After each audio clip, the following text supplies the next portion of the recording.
Hi, welcome. My name is Sasha Moore, and I am here with Steve Lake, who is the Director of Partnerships at the boutique aggregator National Lending Group, otherwise known as NLG. Welcome, Steve.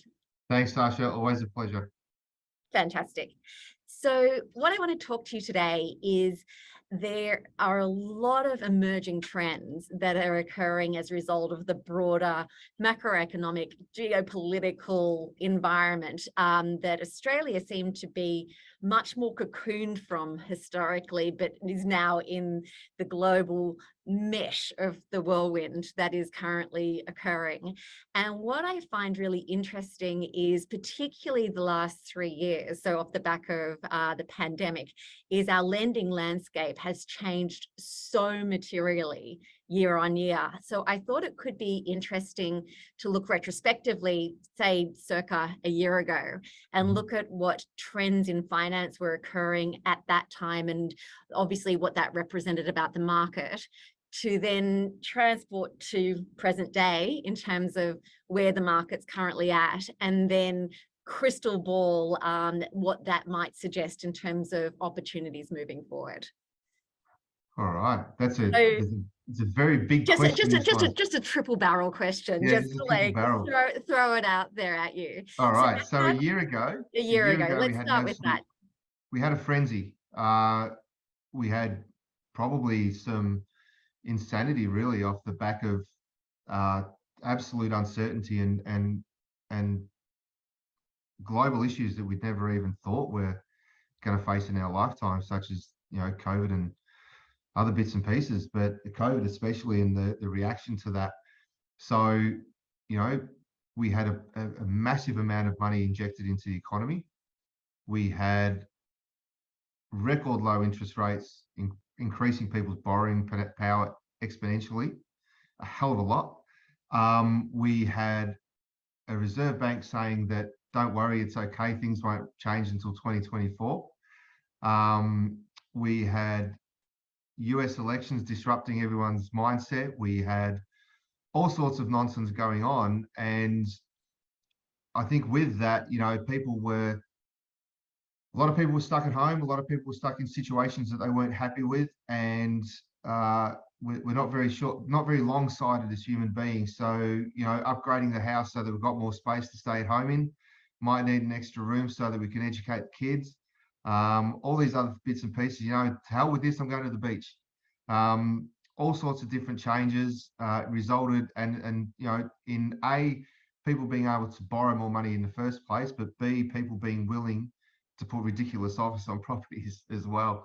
And it's so easy to say now with hindsight, isn't it? And during that time, it was what it was. So there were people that would just, I guess, go to their maximum limit in terms of the borrowing capacity. We had brokers trying to have conversations with people to cool their heels in terms of, think a little bit more realistically about what borrowing an extra $400,000 is going to do to your monthly budget if rates are to rise. And all these sorts of things that were just unknowns to us as an industry. I think you raise a really, like, mind-boggling is actually just a really good term. And I think that what my observation is that being in lockdown really affected people's judgment in a lot of ways. And because it was so traumatic being in lockdown, just, taking out extra cash, or, as you say, adding that extra room or whatever, because there was no certainty of what life looked like. There was sort of that response, but then there was also, I'm getting out of here, as you say, like, I'm just going to the beach, and having this mass work exodus and so forth. So, and I think also that was juxtaposed by the fact that records, like, savings were at record highs because, there's only so much money you can spend on alcohol. Yeah. Like, what are you going to spend that on when you're in lockdown? So I found it really interesting watching people's behaviors. But I think off the back of that, if we maybe look at where the landscape is now, I think for a lot of people, they were expecting the knee-jerk reaction of COVID and work from home and so on and so forth to be quite short-lived, but it is quite far-reaching and Yeah. has universally changed how business and lifestyle and family are all balanced. So I'm interested, and off the back of that, I suspect that there are quite a number, and I don't have the figures to support this, but my observation is that I would expect that there are more startups. I expect that people would be having sort of less stringent roles, perhaps shared roles or other, which then in turn create all sorts of different demands for finance. So what would you see as sort of the main changes between the finance requirements, say, a year ago versus, say, now? Yeah, good call. There's been a lot of movement around employers for a lot of people. Some people were made redundant very early in COVID as there was a lot of uncertainty and people, you could say rightly so, panicked to a degree, and laid off a lot of staff. So that's presented challenges in people being able to borrow, and then people finding their feet back in the workforce as well. And as you say, there seems to be a whole generation of younger people that are saying, well, to hell with this, we'll live life our way. And that's certainly affected things like the service industry, which in turn has cafes can't open as they used to, and a lot is still hurting staff wise. You go to most cafes around Melbourne or Sydney and Gold Coast, and you'll find that they're short staffed, there's delays, or they've closed off areas still because they can't get the younger staffs just saying, no, we're not going to put up with this nonsense. And a lot of people from overseas that were here have gone, and that affects the bottom line of these businesses, which obviously affects their ability to go through traditional lending mechanisms. And so then you have other alternative lenders that are looking at things a little bit more long term and thinking, okay, well, we're all going through a big disruption. Let's have a look at the reality of the situation and what are these business owners doing to mitigate these circumstances. And obviously they're working hand in hand with their accountant generally to find out ways to reduce costs or to do things a little bit differently to get other efficiencies in their business so that they can get back up to the profitability that they used to have. We supplemented a lot of income with JobKeeper and all the other grants that were given. Right. There's a lot of tax bills off the back of that as well that we're seeing as well. A lot of tax to pay on those for business owners as well. So yeah, and now I think you sort of look at, we're probably back in a little bit more of a sane economy where things are a little bit as they were. Yeah. At this moment in time. However, there's some, as usual, there's crazy stuff going on in the world on the other side of it. But in our little neck of the woods, things are probably settled a little bit more with, what's going to happen with house prices. Are we going to have more interest rate rises? Thank God for the banks having an assessment rate buffer. It's sort of really helped a lot of people from making very bad mistakes. So Yeah. there's a lot to like about what our banking system does and how it works.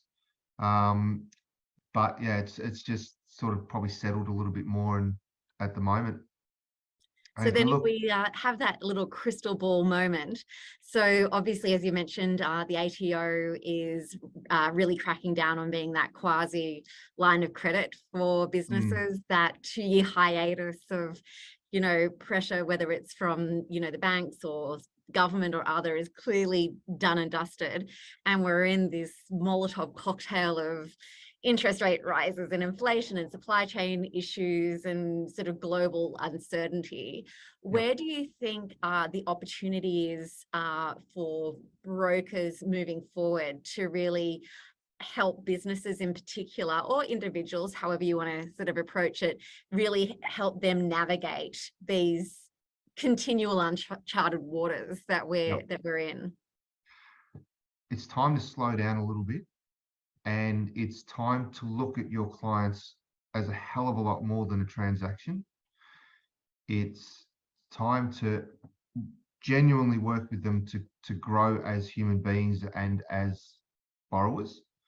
And when I say borrowers, I mean in terms of helping them with their, not just their home loan or not just their business loan. You really need to take an interest in everything a lot more now. And it's if we look at it, compare it to a year ago when we had the frenzy, it was really just everyone was so busy. It was just get what done. We have to get done what's in front of us.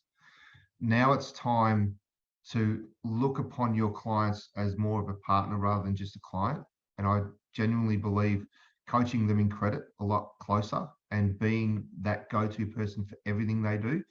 And we've been, people have been saying that for years, but you're going to have to now because there are going to be potentially less of them.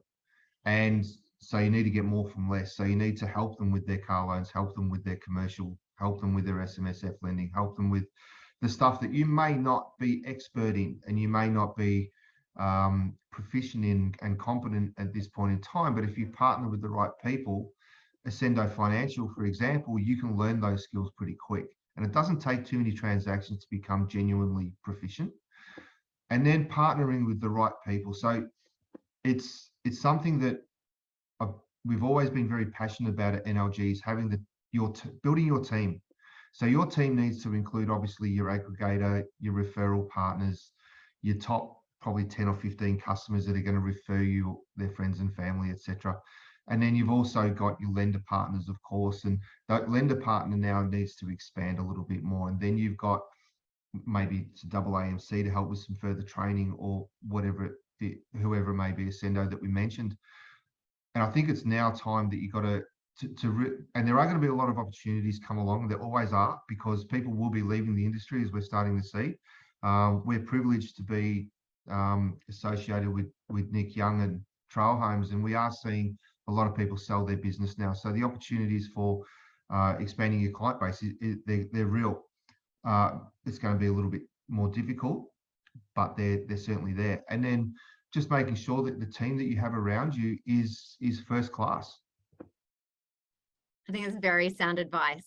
Well, thanks. Great to chat with you as always, Steve. Thanks, Sasha.